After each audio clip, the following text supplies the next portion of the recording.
हम पढ़ने बेटे टॉपिक आयनिक बॉन्ड। क्या पढ़े? Ionic bond. अच्छा, आयनिक बॉन्ड के बारे में अच्छे आयनिक बॉन्ड के बारे में आप पहले पढ़ चुके हो, लेकिन थोड़ा सा क्लियर करते हैं। पहले स्टार्टिंग से देखते समझते हैं, उसके बाद एक एक्सपेरिमेंट करेंगे, ठीक है, चीज़ों को समझेंगे अच्छे से, बेटर तरीके से।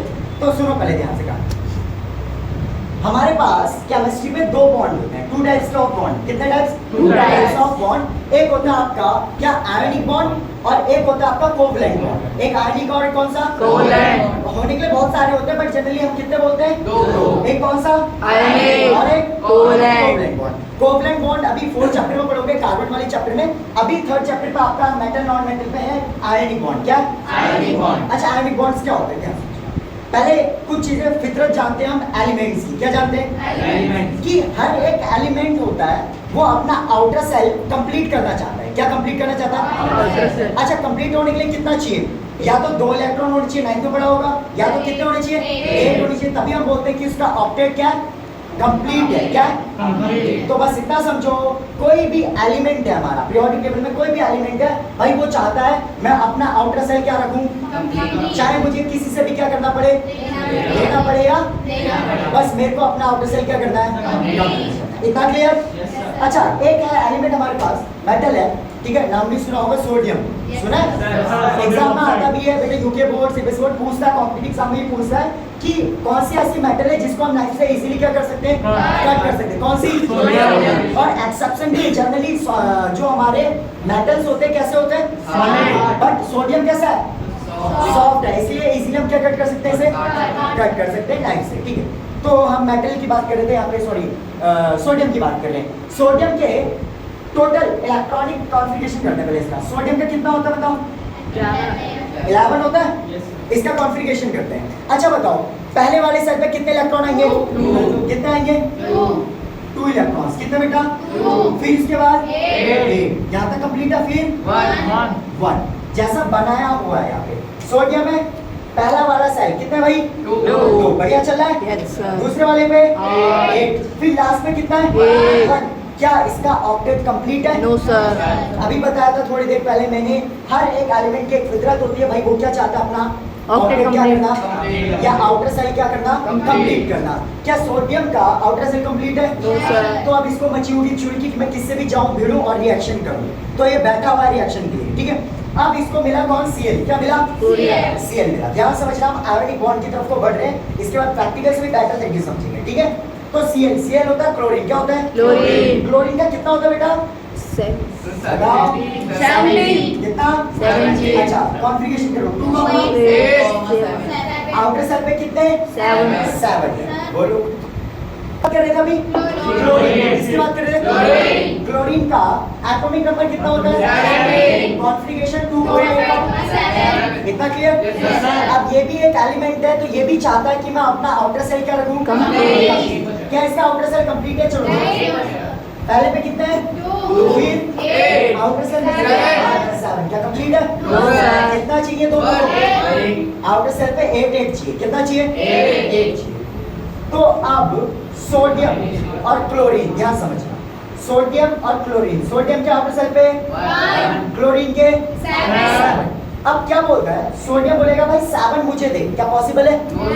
इससे अच्छा सोडियम क्या करेगा? अपना 1 इलेक्ट्रॉन दे देगा। इसीलिए सोडियम अपना 1 इलेक्ट्रॉन ट्रांसफर करेगा किसको? क्लोरीन। क्लोरीन को। और क्लोरीन को जरूरत है कितने इलेक्ट्रॉन्स की? 1। तो सोडियम ने 1 इलेक्ट्रॉन दिया किसको भाई?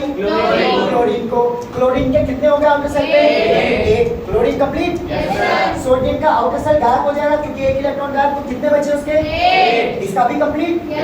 तो दोनों ने क्या करा? एक ने इलेक्ट्रॉन लिया और एक इलेक्ट्रॉन दिया। तो जिसने इलेक्ट्रॉन दिया ना बेटा, उसके ऊपर आता प्लस। क्या आता? पॉजिटिव। अच्छा, कितने इलेक्ट्रॉन दिए? 1। तो सोडियम के ऊपर कितना? +1। अच्छा, Cl ने कितने लिए? -1। तो इसके ऊपर कितना? -1। तो अब भाई लेन देन चल चुका है, तो साफ सी बात है, इनके बीच में बन गया एक रिलेशन। क्या बन गया? बॉन्ड। यहाँ पे हम रिलेशन ना कह के उसे बोलते हैं बॉन्ड। क्या बोलते हैं? बॉन्ड। अच्छा, ये कौन सा आयन हो गया? पॉजिटिव। ये कौन सा आयन? नेगेटिव। क्योंकि कोई भी अगर एलिमेंट एक इलेक्ट्रॉन देता है तो उसके ऊपर आता है पॉजिटिव आयन। क्या आता है? Positive ion। वो बन गया आयन। क्या बन गया? आयन। और जिसने एक इलेक्ट्रॉन लिया उसके ऊपर नेगेटिव नेगेटिव आयन। अब आयंस बन चुके हैं, एक के ऊपर पॉजिटिव, एक के ऊपर नेगेटिव। जिसके ऊपर पॉजिटिव है वो क्या कर रहा है? इलेक्ट्रॉन को ले रहा है। और जिसके ऊपर नेगेटिव रिसीव ले है। रहा है। अब इनके बीच में बॉन्ड बन चुका है। किसकी वजह से बना? आयंस की वजह से। किसकी वजह से? आयंस की वजह से, जिसको हम नाम देते हैं प्यारा सा नाम आयोनिक बॉन्ड। तो काफी सारे एलिमेंट्स हैं जो आयंस का यानी इलेक्ट्रॉन्स का ट्रांसफर करते हैं और आयंस बनाते हैं। क्या बनाते हैं? आयंस। और आयंस बनने की वजह से इनके बीच में क्या बनता है? बॉन्ड। बॉन्ड, जिसको हम बोलते हैं आयनिक बॉन्ड। बोलते हैं। ठीक है, तो हमारे यहाँ पे हमारे पास एक सॉल्ट बना जिसका नाम क्या हो गया? Na, जिसको हम प्यार से बोलते हैं नमक। Sodium chloride. और कॉमन सॉल्ट भी बोलते हैं, जिसको आप क्या करते हो? खाते हो, सब्जी वगैरह में डालते हो। ठीक है, तो अब ध्यान सुनना, आपसे मैं एक चीज पूछना चाहता हूँ। आयंस कितने टाइप के? दो। एक नेगेटिव, पॉजिटिव और नेगेटिव। टू टाइप्स के ऑफ आयन होते हैं, एक पॉजिटिव आयन, एक नेगेटिव। जब कोई एलिमेंट इलेक्ट्रॉन दे रहा है तो उसके ऊपर कैसा आयन आएगा? और कोई एलिमेंट इलेक्ट्रॉन ले रहा है नेगेटिव। और इलेक्ट्रॉन देना और लेना इनके बीच में एक रिलेशन बना रहा है आयनिक जिसको बॉन्ड। बोलते हैं ionic bond. Clear? Ionic bond. Yes, sir. ठीक है, अब क्वेश्चन क्या आता है? ध्यान से अब हम थोड़ा सा एक एक्सपेरिमेंट बताना चाह रहा हूँ आपको। ध्यान से कि मान लो मेरे पास डिस्टिल वाटर है, नाम सुना है? Yes, sir. अच्छा, डिस्टिल वाटर की कुछ प्रॉपर्टीज बता दो। ध्यान से मेरा डिस्टिल वाटर, डिस्टिल वाटर में एक्चुअल में कोई भी मिनरल्स नहीं होते। क्या नहीं होते? No minerals। आपने देखा होगा विराट कोहली पानी पीता, बहुत महंगा पानी पीता है। Tap water। ठीक है, बोलते हैं ना कि एक्चुअल में है क्या? ध्यान सुनो बेटा, एक्चुअल में क्या है कि वो इतना महंगा पानी क्यों होता है? क्योंकि उसमें काफी सारे मिनरल्स होते हैं। क्या होते हैं? Minerals। मिनरल्स होते हैं। ऐसा नहीं कि जो नल से पीते हैं उस पर नहीं होता, जो हैंडपंप वगैरह से पीते हैं उनमें भी क्या होते हैं? मिनरल्स होते हैं। क्या होते हैं? Minerals। मिनरल्स बोलते हैं जैसे आयरन हो गया, कैल्शियम हो गया, फास्फोरस हो गया, ये सारी चीजें होती हैं। ठीक है, ध्यान से, तो ये मिनरल्स बोलते हैं। अच्छा, डिस्टिल वाटर लाया मैं, अभी एक बॉटल लाया हूँ, जैसे आप देख रहे होगे ये पूरा डिस्टिल वाटर का है। किसका है? डिस्टिल वाटर का है हमारे पास। तो ये डिस्टिल वाटर हमें मिल गया था 50 रुपए में। कितने रुपए? 50। अच्छा, ये नॉर्मल वाटर से अलग क्यों है ये बता। अच्छा, मेरे पास नॉर्मल वाटर और कौन सा वाटर है? डिस्टिल। नॉर्मल वाटर पे मिनरल्स होंगे। क्या होंगे? Minerals। लाइक कैसे? आयरन। आयरन हो गया, ऑयल्स हो गए काफी सारा, Calcium। और क्या हो गया? Calcium, vitamin. कैल्शियम हो गया, बहुत सारी चीजें होती हैं जिनको हम क्या बोलते हैं? Minerals। वो नॉर्मल वाटर्स में जिसको आप क्या करते हो? Consume। पीते हो, नॉर्मल वाटर्स में होगा। अच्छा, डिस्टिल वाटर में क्या होता है? डिस्टिल वाटर में कोई भी No। मिनरल्स नहीं होते। नहीं होते, इसलिए कोई भी मिनरल्स नहीं है तो इसमें कोई भी आयंस नहीं होंगे। यानी इसकी पीएच वैल्यू कितनी हो गई? Zero। 7। न्यूट्रल। 7 पे क्या होता है? न्यूट्रल। पढ़ चुके हो ना सेकंड चैप्टर पे? Yes, sir। 7 पे क्या होता है बेटा? न्यूट्रल। ना ही H+ आयन, ना ही OH माइनस आयन मतलब कोई भी आयंस नहीं होंगे। है। कोई भी आयंस नहीं तो मतलब मिनरल्स भी नहीं होंगे। अगर मिनरल्स नहीं है तो ये तो पूरा प्योर वाटर हो गया। कैसा? ठीक है, तो समझ गए ना?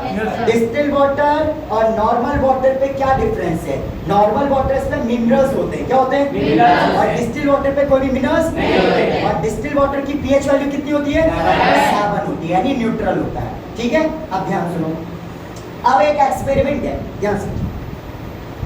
नॉर्मल वाटर है मेरे पास। क्या बेटा? नॉर्मल वाटर से मैंने क्या करा? नॉर्मल, एक चीज बताओ, नॉर्मल वाटर से करंट इजीली क्या हो जाता है? Flow। क्योंकि उसमें क्या? मिनरल्स। क्या? Minerals। ऐसे ही अगर मैं डिस्टिल वाटर के साथ करूं, डिस्टिल वाटर में कोई भी मिनरल्स नहीं है। कोई भी आयंस नहीं है। क्या डिस्टिल वाटर करंट को कैरी कर पाएगा? No, current को ले sir। पाएगा? नहीं कर पाएगा। नहीं, तो मतलब डिस्टिल वाटर पे कोई भी करंट नहीं। इतना से समझ में आया? अब हमारा एक्सपेरिमेंट क्या है? ध्यान से, हम क्या करने वाले हैं? हम ये देखने वाले हैं क्या डिस्टिल वाटर से करंट पास होता है या नहीं। इसको हम देखेंगे अभी एक्सपेरिमेंट में। फिर हम इसमें क्या करेंगे? अगर सुनो, मेरे पास डिस्टिल वाटर है। क्या है? अगर डिस्टिल वाटर पे हम आयंस डाल दें, क्या डाल दें? आयंस। तब तो इजीली करंट फ्लो होना चाहिए। अब इस एक्सपेरिमेंट को हम करने वाले हैं। एक क्वेश्चन भी आता है आपका, जैसे एक क्वेश्चन है, why ionic compounds do not conduct electricity in solid state, यानी सॉलिड स्टेट पे जो आयनिक कंपाउंड्स होते हैं वो इलेक्ट्रिसिटी को फ्लो लेकिन अगर वही आपकी कौन सी अवस्था में हो? किस में हो? लिक्विड फॉर्म में। किस में हो? Liquid form. तो इजीली को करंट को क्या करते हैं? पास कराते हैं। चलो एक्सपेरिमेंट करें हम। Yes sir. ठीक है, सेटअप करते हैं उसके लिए 2 मिनट के लिए।